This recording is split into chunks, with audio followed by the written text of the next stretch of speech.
تحت الرعاية السامية لصاحب الجلالة الملك محمد السادس، تنظم الجامعة الملكية المغربية للغولف وجمعية جائزة الحسن الثاني للغولف برئاسة صاحب السمو الملكي الأمير مولاي رشيد الدورة 47 لجائزة الحسن الثاني والدورة 26 لكأس لالا مريم بنادي الغولف الملكي دار السلام بالرباط من 6 إلى 11 من فبراير 2023.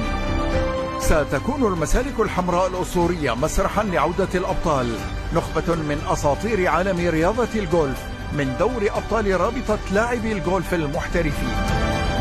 وعلى المسالك الزرقاء ستتبارى بطلاتنا المغربيات وأبرز اللاعبات الدوليات على أعلى مستوى في الدوري الأوروبي للسيدات.